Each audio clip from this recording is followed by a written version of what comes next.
तो सबसे पहले हम टेंस को देखते हैं कि टेंस कितने प्रकार का होता है। टेंस हमारा 3 प्रकार का होता है। पहला प्रेजेंट टेंस, दूसरा पास्ट टेंस, तीसरा फ्यूचर टेंस। तो आपको टेंस की 3 कहानी शुरू हो गई। अब इसके पार्ट कितने होते हैं? तो जैसे प्रेजेंट टेंस होता है तो प्रेजेंट टेंस के पार्ट 4 होते हैं, यानी सबके 4-4 पार्ट होते हैं। तो प्रेजेंट टेंस जो है उसके पार्ट गिनते हैं। Present indefinite tense, present continuous tense, present perfect tense, present perfect continuous tense. उसी तरह पास्ट का हो जाएगा, उसी तरह आपका फ्यूचर का हो जाएगा। केवल आप इंडेफिनिट, कॉन्टिन्यूअस, परफेक्ट और परफेक्ट कंटिन्यूअस टेंस के पहले आप पास्ट लगा देंगे, उसी तरह फ्यूचर लगा देंगे। तो आज हम लोग पहला टेंस पढ़ेंगे, प्रेजेंट इंडेफिनिट टेंस। क्यों? क्योंकि हम एकदम जो टेंस सिखा रहे हैं एकदम बच्चों की तरह, ताकि हर बच्चे को भी टेंस आ जाए। टेंस का झंझट ही खत्म हो जाएगा अगर आप पूरी वीडियो देखते हैं तो। और हमेशा मेरी वीडियो में बने रहें, आपको एक एक पॉइंट हम आपको बता देंगे। चलिए तो देखते हैं। पहले हेडिंग डालते हैं प्रेजेंट टेंस।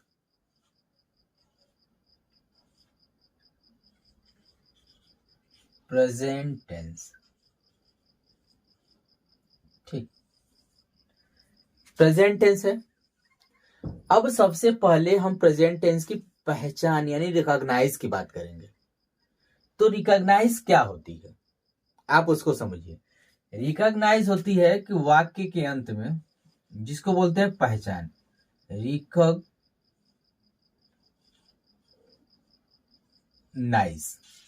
जिसकी हिंदी होती है पहचान।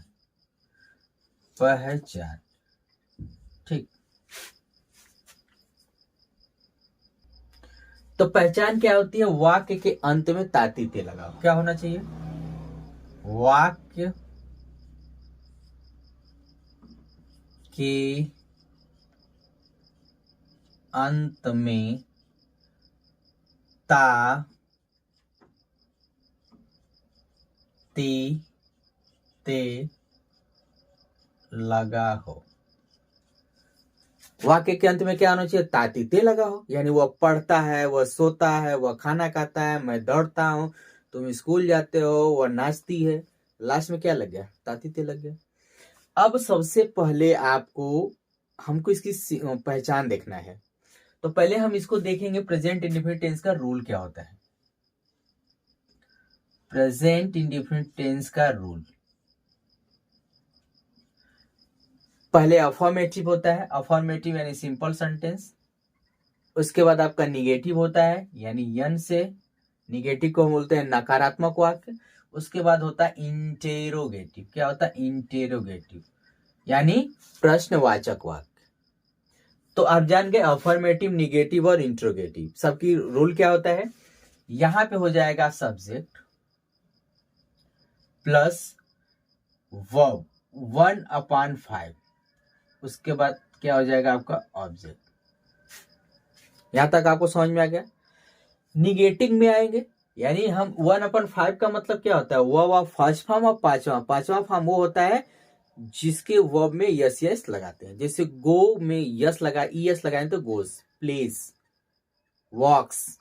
तो ये पांचवा फॉर्म होता है, यानी जिस वर्ब में हमारा यस या यस लगता है तो पांचवा फॉर्म होता है। और जो हम केवल गो आपका कौन सा फॉर्म है? फर्स्ट फॉर्म, उसी को हम 1 लिखते हैं, यानी 1/5 का मतलब आप समझ गए।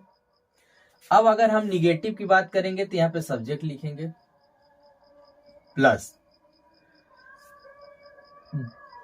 डू या डज, ठीक। सब्जेक्ट डू या डज प्लस उसके बाद आप नॉट लगाएंगे, प्लस आपका V1 हो जाएगा, प्लस आपका ऑब्जेक्ट हो जाएगा। ये याद रखिएगा कि डू या डज का प्रयोग हम सिंगुलर और प्लूरल दोनों के साथ करेंगे। डू का प्रयोग हम प्लूरल के साथ करेंगे और डज का प्रयोग क्या करेंगे? सिंगुलर के साथ। इन दोनों के साथ हमको नॉट लगाना पड़ेगा। जैसे वह स्कूल नहीं जाता है, वह चाय नहीं पीता है, तुम गाना नहीं गाते हो, वह नहीं क्रिकेट खेलता है। इस तरह के सेंटेंस का हम यूज करेंगे।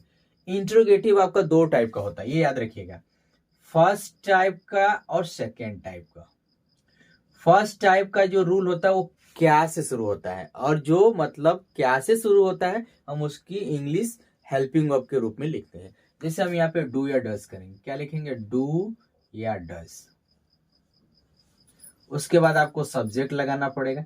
अगर सेंटेंस में नॉट रहेगा तो हम यहीं पे नॉट लगा देंगे। उसके बाद आपको क्या लगाना पड़ेगा? V1 प्लस क्या हो जाएगा? ऑब्जेक्ट। ठीक। अगर सेकेंड टाइप में क्वेश्चन वर्ड होता है, जैसे ये वाले सेंटेंस का मतलब होगा क्या वो स्कूल जाता है, तो does he go to school. क्या तुम स्कूल जाते हो, तो do you go to school. लेकिन वो स्कूल क्यों जाता है, यानी क्वेश्चन वर्ड अगर बीच में आने लगेगा, वो स्कूल कैसे जाता है, वो स्कूल कहाँ जाता है, तो ये क्वेश्चन वर्ड आपका बीच में आएगा, तो उसकी इंग्लिश बनेगी आपके सबसे पहले आपको क्वेश्चन वर्ड लिखना पड़ेगा। ठीक है। फिर उसके बाद आपको डू या डस का यूज करना पड़ेगा, प्लस तब सब्जेक्ट यहां पे लिखेंगे। उसके बाद आपको नॉट लगाना पड़ेगा। फिर उसके बाद V1 होता है, उसके बाद क्या लगाएंगे? आपको ऑब्जेक्ट लगाना पड़ेगा। तो आपको रूल तो पता चल गया, अफर्मेटिव का, निगेटिव का, इंट्रोगेटिव के दोनों टाइप का। अब पहले हम देखेंगे सिंगुलर सब्जेक्ट। तो यहां पे हम लिखेंगे सिंगुलर सब्जेक्ट, कि सिंगुलर सब्जेक्ट क्या होते हैं। सिंगुलर सब्जेक्ट का मतलब होता है एक वचन। तो सिंगुलर सब्जेक्ट क्या होते हैं आपके? He, she, it, boy, girl, child, name of one person.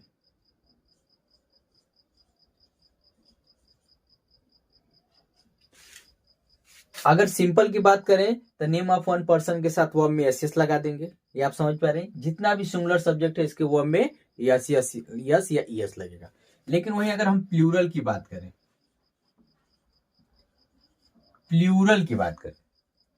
तो प्लूरल क्या होता है? आई होता है, वी होता है, दे होता है, यू होता है, फिर बॉयज। यहाँ पे क्या था? बॉय। यहाँ पे क्या हो जाएगा? बॉयज। यहाँ पे गर्ल है तो यहाँ पे गर्ल्स हो जाएगा। चाइल्ड है तो चिल्ड्रेन हो जाएगा।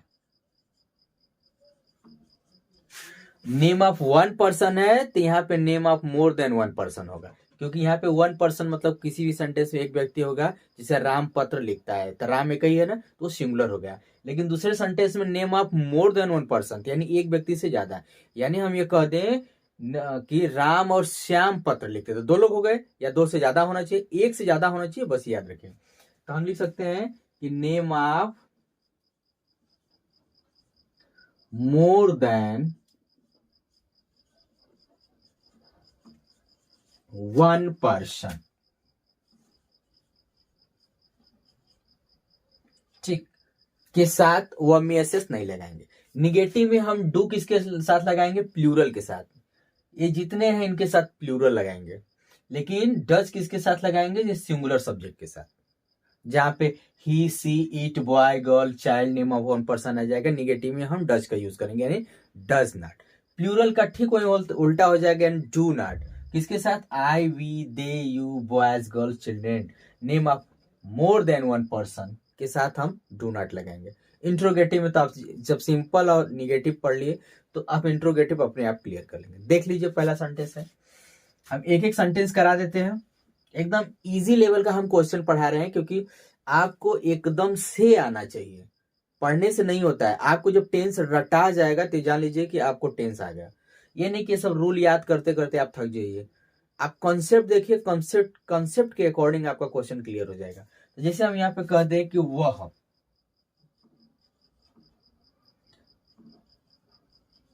मुझसे बात करता है। दूसरा सेंटेंस अगर हम लिखें, वह मुझसे बात नहीं करता है, वह मुझसे बात नहीं करता है। तीसरा सेंटेंस लिखें कि क्या वो मुझसे बात करता है, क्या वह मुझसे बात करता है, क्वेश्चन मार्क लगेगा। वह मुझसे बात, यानी चौथा भी देख लीजिए, वह मुझसे बात क्यों करता है, वह मुझसे बात क्यों करता है। तो आपको पता चल गया कि वह आपका क्या है, सिंगुलर। तो पहले सेंटेंस में हो जाएगा वो मुझसे बात करता है, तो ही लिखेंगे। ही के साथ वर्ब में यस यस लगाना है। देखिए पहले सेंटेंस में लिखा है ना, ही से it boy girl name of one person के साथ वर्ब में यस यस लगाएंगे सिंपल में।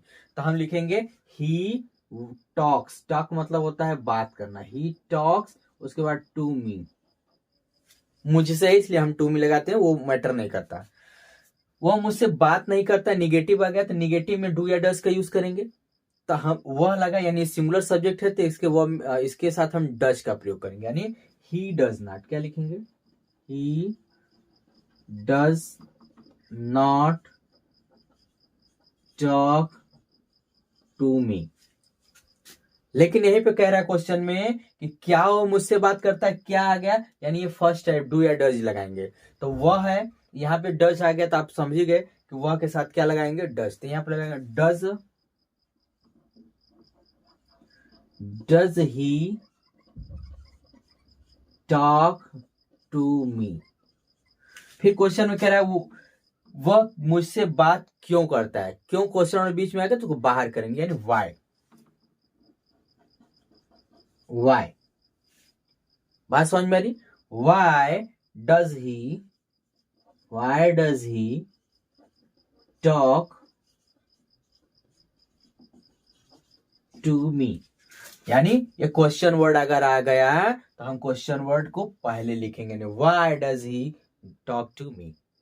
अब यहां पे देखिए, अगर यही प्लूरल में होता, वह के जगह होता तुम मुझसे बात, यहां से वह मुझसे बात करता है, तो इसकी वह के जगह क्या होना चाहिए, तुम मुझसे बात करता है या करते हो। तो तुम की इंग्लिश क्या होती है, यू। देखिए यहाँ पे लिखा है यू के साथ वर्ब में एस नहीं लगाएंगे, तो हम लिखेंगे यू टॉक टू मी। यहाँ पे यू लिखेंगे, टॉक यस हट जाएगा, यू टॉक टू मी, यानी ये प्लूरल हो गया, तो प्लूरल के साथ वर्ब में एस नहीं लगाएंगे। तुम मुझसे बात नहीं करते, यहीं पे वह की जगह तुम मुझसे बात नहीं करते हो, तो यू डज नॉट के जगह डू नॉट हो जाएगा, you do not talk to me, you do not talk to me. समझ पा रहे। अगला हो जाएगा कि क्या तुम मुझसे बात करते हो, तो do you talk to me. क्यों, आप समझ गए क्यों यहाँ पे हम डू लगा रहे हैं, क्योंकि यू आपका प्लूरल है, प्लूरल के साथ अफर्मेटिव में यस यस नहीं लगाते हैं, प्लूरल के साथ निगेटिव में डू नॉट का प्रयोग करते हैं। इंट्रोगेटिव तो आप समझी गए कि does he talk to me, यहाँ पे लिखेंगे do he talk to me, और वह मुझसे, तुम मुझसे बात क्यों करते हो, तो why do he talk to me. कब, जब यहाँ पे वह के जगह तुम होता तब। अगर आपको ये वीडियो अच्छी लगी हो तो लाइक करिएगा, कमेंट करिएगा, और कोई भी क्वेश्चन एकदम इजी से इजी हम आपको बताएंगे, एकदम मेथड को इतना इजी कर देंगे कि आपको टेंस रटा ही जाएगा।